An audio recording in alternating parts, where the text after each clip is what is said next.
हाँ जी स्टूडेंट्स, तो आज की क्लास में हम करेंगे रिमाइंडर से रिलेटेड क्वेश्चंस।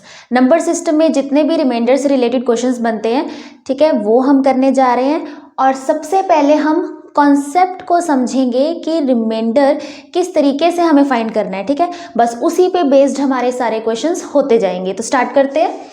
सबसे पहले अगर हमारे पास ये नंबर है, ठीक है, मैं कहूँ कि 46 को 7 से डिवाइड करके बताओ कि रिमाइंडर कितना आएगा, तो आप कैसे डिवाइड करोगे? ऐसे डिवाइड करते हैं ना 46। वैसे तो ये टेबल 7 का ही है, तो आप ऐसे भी कर सकते हो। बाकी देख लो, 7 6 42 है ना। फिर माइनस करते हैं, फिर जो यहाँ माइनस करके आता है वो हमारा होता है रिमाइंडर। ऐसे ही होता है। तो इसका रिमाइंडर क्या आया? 4 आया, ठीक है। अब ये चीज़ तो आपको पता ही है, ये शुरू से करते आ रहे हैं। लेकिन इसमें एक और चीज़ है। एक तो रिमाइंडर 4 आपको पता है बन रहा है, एक और रिमाइंडर भी बन सकता है। वो कैसे है? 46 को डिवाइड करना है 7 से। तो जैसे हम ये कहते हैं ना हमेशा कि हमेशा हमें 46 जो भी नंबर है या तो वो आना चाहिए या फिर उससे छोटा देखते हैं। और अब हम ये भी कहेंगे कि हम बड़ा नंबर भी देख सकते हैं, ठीक है। तो 46 से बड़ा क्या होता है? जस्ट बड़ा 7 के टेबल में 7 7 49। इसको जब आप सब्ट्रैक्ट करोगे तो ये कितना आएगा? ये आएगा -3। तो ये भी क्या है? ये भी रिमाइंडर है। ये माइनस में जो 3 आ रहा है ये भी रिमाइंडर है। बट होता क्या है कि जो आपको क्वेश्चन आते हैं उसमें जो ऑप्शंस दिए होते हैं वो ज़्यादातर पॉजिटिव ही दिए होते हैं। नेगेटिव में तो मतलब दिए नहीं होते, पॉजिटिव आंसर ही होता है रिमाइंडर में, ठीक है। तो हमें आंसर वहाँ पे पॉजिटिव ही टिक करना है। हाँ, अगर नेगेटिव आ रहा है और बाकी कुछ और ही है और नेगेटिव ऑप्शन आपको दिया हुआ है तो नेगेटिव टिक करेंगे। लेकिन अगर ऑप्शन में सारे पॉजिटिव नंबर आपको दिया हुआ है रिमाइंडर, तो हम पॉजिटिव ही टिक करेंगे। बट आप कर दोनों तरीके से सकते हो, ठीक है। कैसे कर सकते हो? अब इसमें एक और चीज़ है, जैसे आपका रिमाइंडर ये 4 भी सही है और -3 भी सही है। मान लो आपने ये बड़ा नंबर लेके -3 रिमाइंडर निकाल लिया, ठीक है, तो ये भी सही है। लेकिन ऑप्शन में पड़ा है 4, तो आप कैसे करोगे? ये जो आपने नेगेटिव में रिमाइंडर निकाला है ना, ये जो डिवाइजर है, इस 7 में से ये 3 माइनस कर दो। 7 में से ये 3 माइनस कर दो, कितना आएगा? 4 ही तो आएगा, ठीक है। तो हमें दूसरा रिमाइंडर ऐसे मिल जाएगा। होता क्या है, ये जो दोनों रिमाइंडर्स है ना, इनको जब आप ऐड करोगे तो ये डिवाइजर ही बनेगा। देखो 4 + 3 7, ठीक है। तो इन दोनों को ऐड करके ये 7 ही बनेगा। तो अगर आपको एक रिमाइंडर पता है तो दूसरा आप माइनस करके निकाल सकते हो, पॉजिटिव वाला माइनस करके निकाल सकते हो, ठीक है।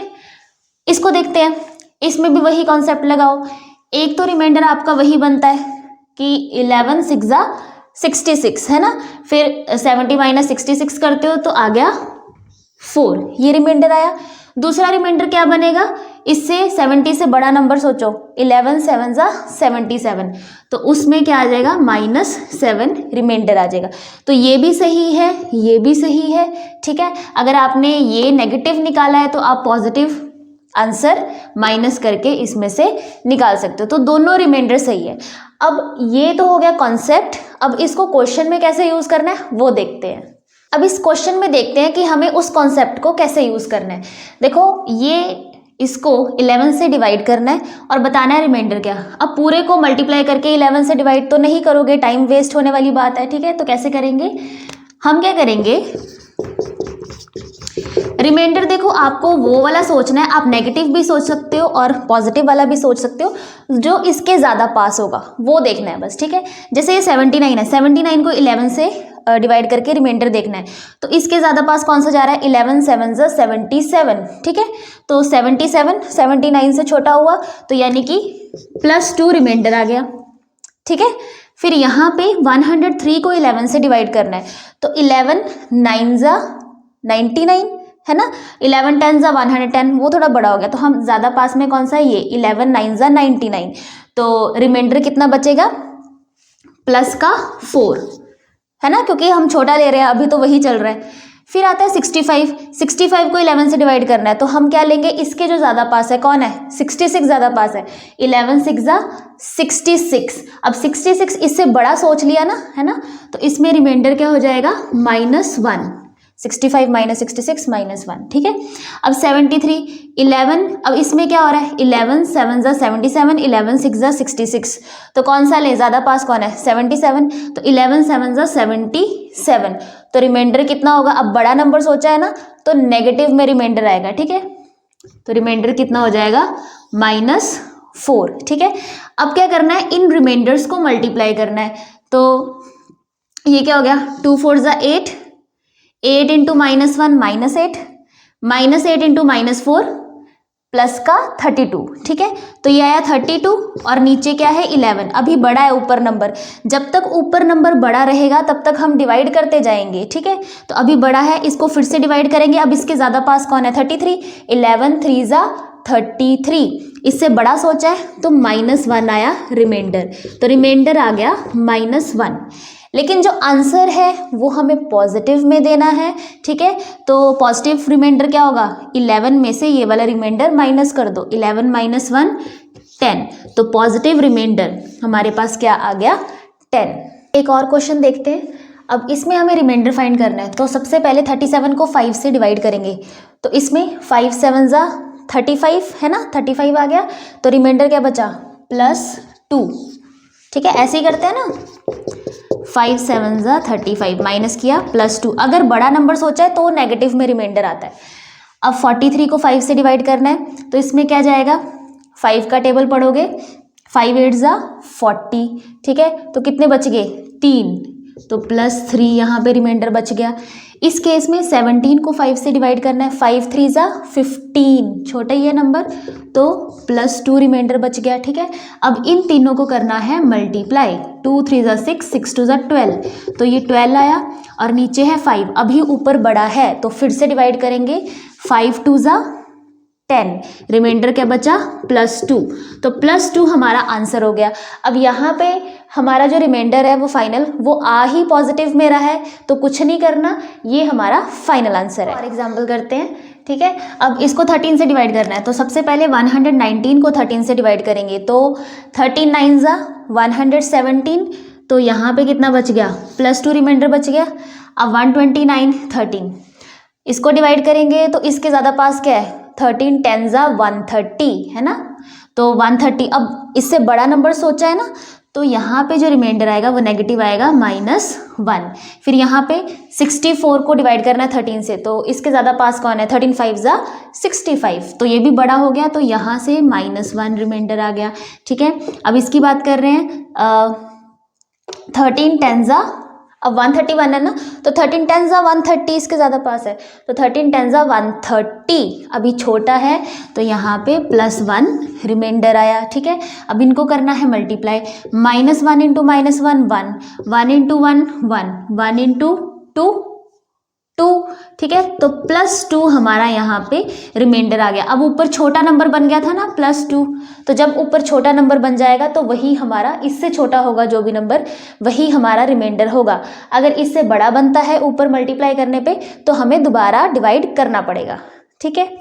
इस तरह के क्वेश्चंस हम देखते हैं कैसे करने हैं। तो इस क्वेश्चन में भी हमें रिमाइंडर फाइंड करना है कि 46 की पावर 110 है और इस नंबर को हम 9 से डिवाइड कर रहे हैं, तो कितना आंसर आएगा, ठीक है। तो हम क्या करेंगे, बिना अभी पावर को देखने की ज़रूरत नहीं है, तो आप ये समझो 46 को हम 9 से डिवाइड करने जा रहे हैं, तो कितना आएगा, 9 5 जा, इसके पास जाना है ज़्यादा, ठीक है। तो 9 5 जा 45, ठीक है।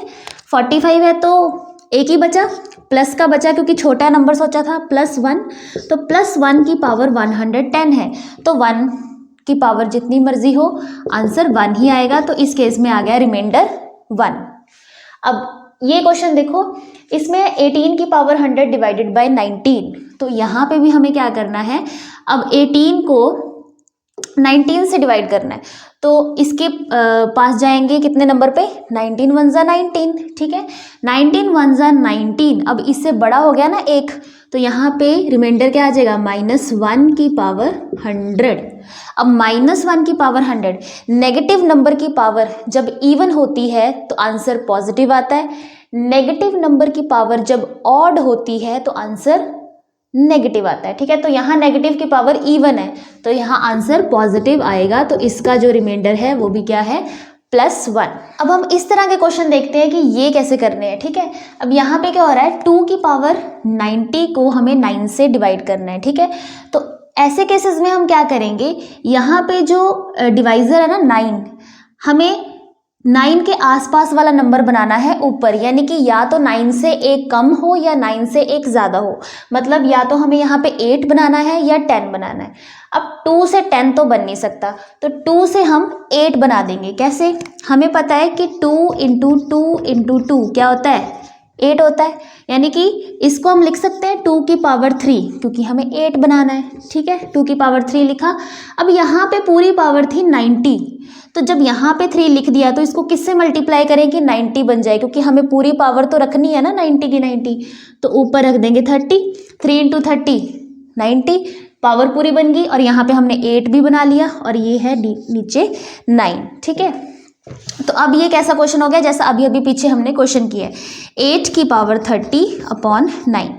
अब इसको डिवाइड करना है, तो यहाँ पे जाएंगे 9 × 1 = 9, एक ज़्यादा है, ठीक है, बड़ा नंबर हमने सोचा, तो रिमाइंडर आ जाएगा -1 और पावर है 30।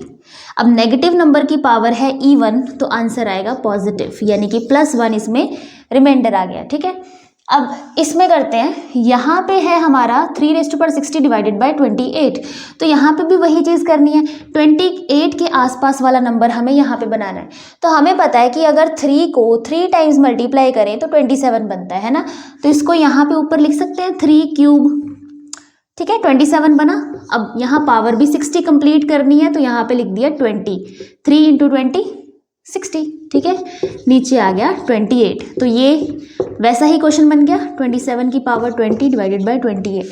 तो यहाँ पे भी क्या हो रहा है, 28 × 1 = 28, एक आगे वाला नंबर सोचा, बड़ा नंबर सोचा, तो रिमाइंडर आया -1 की पावर 20, नेगेटिव नंबर की पावर इवन, सो आंसर आ गया पॉजिटिव। तो ये हमारा हो गया रिमाइंडर। इस तरह के क्वेश्चंस भी आ सकते हैं, ये देखते हैं ये कैसे करने हैं। अब यहाँ पे देखो, यहाँ है 3 की पावर 102 डिवाइडेड बाय 82, तो हमें क्या देखना होता है, हमें 82 है ना नीचे डिवाइजर, तो यहाँ पे 82 के आसपास बनाना है, मतलब आसपास का मतलब है एक कम या एक ज़्यादा, या 81 या 83। तो हमें पता है कि 3 से 81 बहुत ही ईजिली बन जाएगा। कैसे, 3 को आप 4 टाइम्स मल्टीप्लाई करोगे तो ये आता है 81, ठीक है। तो यहाँ पे हम क्या लिखेंगे, 3 की पावर 4, ये तो बन गया 81 है ना, 3 की पावर 4। अब हमें यहाँ पे 102 कंप्लीट करने हैं, तो 4 को किससे मल्टीप्लाई करें कि 102 आए, ऐसा हो ही नहीं सकता है ना, 4 के टेबल में 102 नहीं आएगा। तो इससे छोटा लेंगे, वो छोटा तो आएगा ही ना, छोटा तो ले सकते हैं हम। तो हम क्या करेंगे, यहाँ पे क्या बना, 4 25 = 100 है ना, यहाँ तक हमारा 100 बन गया। तो ये हमने यूनिट डिजिट वाले क्वेश्चंस में भी किया था कि हम इसे स्प्लिट कैसे करेंगे, ठीक है। तो 4 25 = 100 बन गया, चाहिए था 102, तो 2 बच गए, 2 कौन बचे, 3 2 बच गए, तो इनटू में लिख दिया 3 की पावर 2, ठीक है, डिवाइडेड बाय 82। तो ये क्या है, 3⁻4 हमारा 81 है, 81 की पावर 25 डिवाइडेड बाय 82 × 3²। तो ये 81, इसको 81 को 82 से डिवाइड करना है, तो क्या होगा, 82 × 1 = 82, यानी कि एक ज़्यादा हम बड़ा सोचा हमने। तो यहाँ पे आ जाएगा जो रिमाइंडर है वो नेगेटिव में आएगा, नेगेटिव की पावर 25 है ना, × 3²। तो नेगेटिव की पावर जो है वो ऑड है, तो नेगेटिव की पावर जब ऑड होगी तो आंसर नेगेटिव ही रहेगा, ठीक है। × 3² का मतलब है 9, तो ये आ गया -9, रिमाइंडर आया -9। लेकिन हम जब भी रिमाइंडर लिखेंगे, जो या फिर जो भी आपको ऑप्शंस में रिमाइंडर मिलेंगे वो पॉजिटिव ही मिलेंगे ज़्यादातर, ठीक है। तो अगर आपका रिमाइंडर -9 आया है तो इसको पॉजिटिव बनाते हैं कैसे, 82 में से ये 9 माइनस कर दो, कितना आ जाएगा, प्लस का 73। तो ये हमारा आ जाएगा फाइनल आंसर, ठीक है। उसके बाद आ जाओ यहाँ पे, इस क्वेश्चन में देखते हैं क्या करना है। यहाँ पे है 3⁻13 डिवाइडेड बाय 244, तो 244 के आसपास बनाना है। तो 3 से हम क्या बना सकते हैं, या तो 243 बनाना है, इसको अगर देखें या तो 243 बनाना है या 245 बनाना है। तो 3 से हम 243 बना सकते हैं। कैसे, 3 को आप 5 टाइम्स मल्टीप्लाई करोगे तो 243 आएगा, ठीक है। तो यहाँ पे लिख दिया 3⁻5। अब 5 लिख दिया, पावर है पूरी 13, तो 5 से 13 तो नहीं बनेगा है ना, तो उससे छोटा कितना बन जाएगा। यहाँ पे अगर मैं लिख दूँ 5 2 है ना, 5 2 कर दिया तो 5 2 10 हो गया, 10 हो गया। यहाँ पे था 13 तो कितने बच गए 3, यानी कि 3 की पावर 3 हमारी बच गई, ठीक है, डिवाइडेड बाय 244। तो ये क्या था 3 रेज़ टू पावर 5, 243 था है ना, 243 था, 243 की power 2 divided by 244 into 3 cube मतलब 27। तो इसको जब डिवाइड करोगे आप तो यहाँ पे भी हमारा -1 रिमाइंडर आएगा, -1 की पावर 2 इंटू 27, -1 की पावर इवन है तो आंसर जो है यहाँ पे वो पॉजिटिव बन के आएगा, +1 इंटू 27, तो 27 प्लस का 27, अब यहाँ पे प्लस का ही हमें रिमाइंडर मिल रहा है, तो ये हमारा फाइनल आंसर हो जाएगा। रिमाइंडर पे और भी बहुत सारे क्वेश्चंस बनते हैं जो कि हम करेंगे नेक्स्ट क्लास में। Okay then, thank you.